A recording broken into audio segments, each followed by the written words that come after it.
function in Python. Agenda of this video: introduction of function, understanding function, flow of execution of function, passing parameters and its types, returning values from function, program on function, definition of function.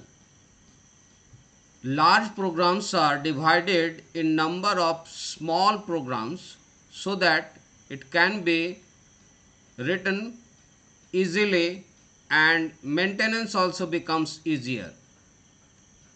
So this is the main objective of the function, and it is a subprogram of a very big program.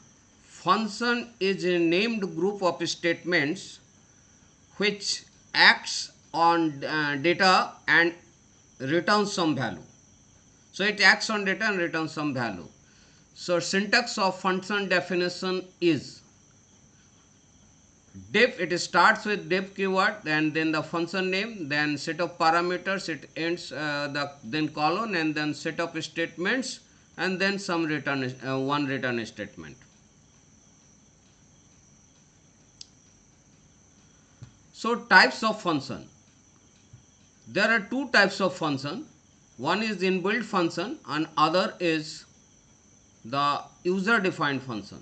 So inbuilt functions are available with the modules of the Python. Different modules are available, and inside those modules already these inbuilt functions are written, and some functions are you can create or users can create as per their choice, and these are known as the user defined functions.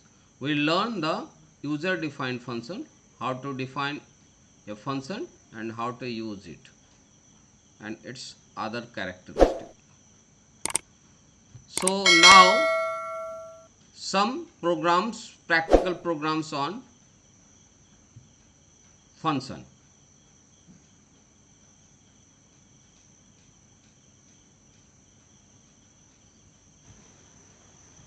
Now the implementation of the defining a function.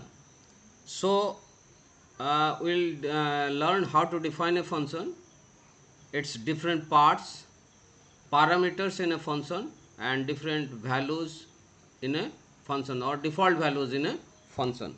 So you can see the different parts of the function. It's this is the function.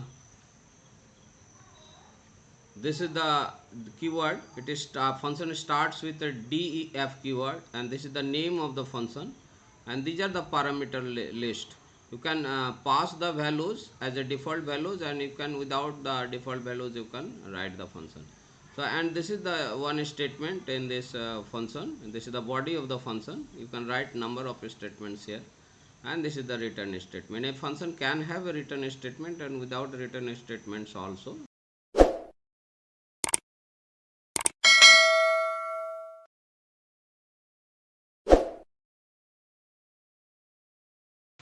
And then three times we are calling this function prt and then p. So this functions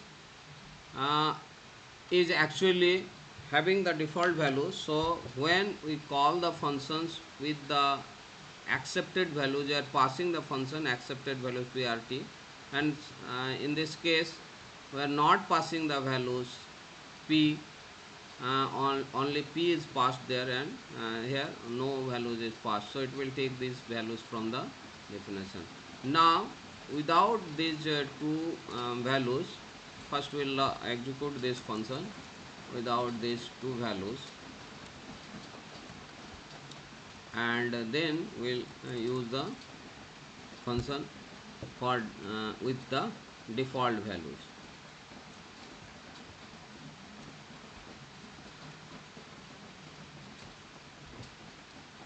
Now run this program.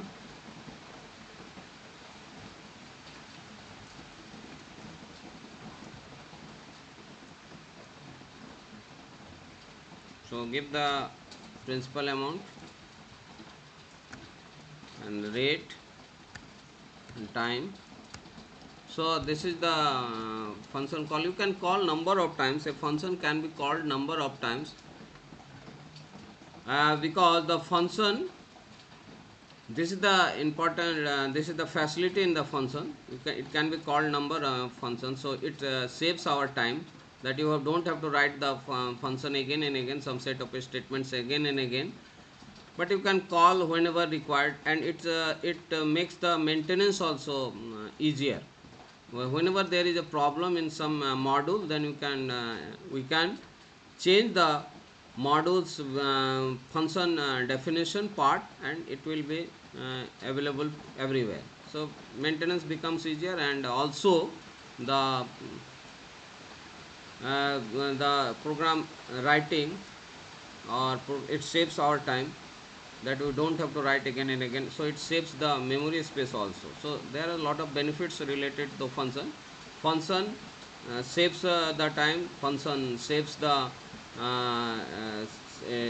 decreases the memory requirement of the, so functions programs size becomes lesser, so it executes faster, and maintenance becomes easier, updation becomes easier. So these are the benefits of the function. Now we learn how to define a function.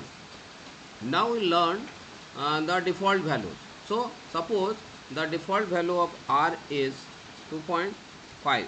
Now we can pass the values at the time of calling the function, at the time of defining a function. So this is the default values. So default values, when we write the default values, or when we at the time of defining a function we give the default values, then it will be accepted by that function.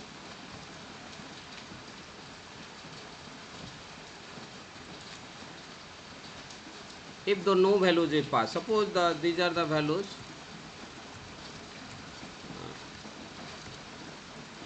so the function is running two times, and one is as the past values are there 5009 and 8, and the next it is running by getting the values from the default values. So default values are 2.5 and 2. So if function values are not passed there, then it will take the default values. So there is a rule for the defining the default values. So it should be from the right side, that is from this side. So first we have to give the default value for the t, then r, then p. We cannot give the values like from the left side, because it's sequentially it will take the values.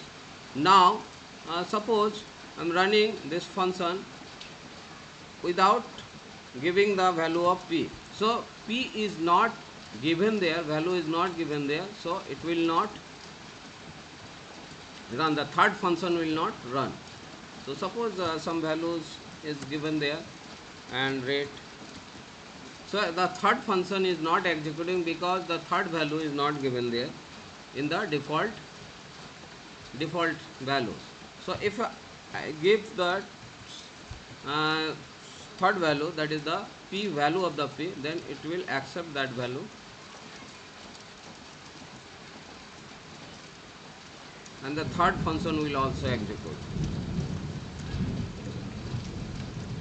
So this is the program. Now you have you understood the what is the default values there. Now understand what is the parameter types. There are two types of parameters. One, this function, when we call this function, that is known as the actual parameter. So this is the actual parameter, and this is the formal parameter. So at the time of defining a function, the declarations inside that function is the formal parameters, and this is the actual parameters. And now through these programs we learn how to define a function, what are the default value, how to declare that, how to give the default values, how to execute the function, and what is the parameter, and how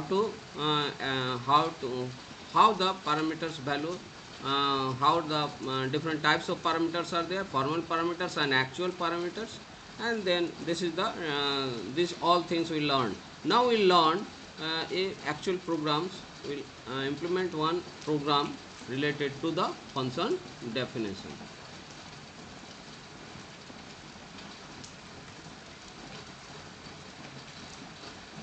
So this is the programs. which is to convert the dollar value to rupees. To convert the dollar values to rupees.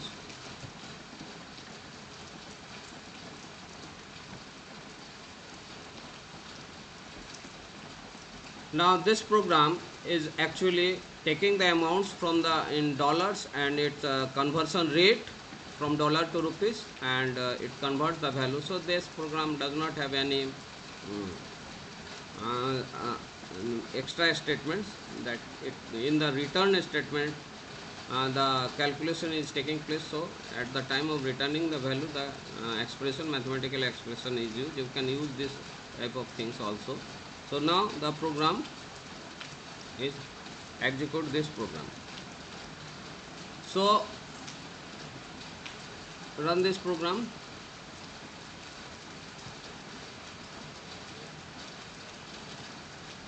Now amount of dollar is, suppose the $50 is there, and the confirmation rate is suppose 74.85 as per the, and you can see that this is the equivalent of $50 is rupees equal to rupees. So now one function is there through which you can convert any dollar to rupees, and it can be converted number of times, as many times you require. So this is the benefit of the function, and learn the basic things regarding the functions. So thank you for watching the video. Subscribe and like the channel. Thank you.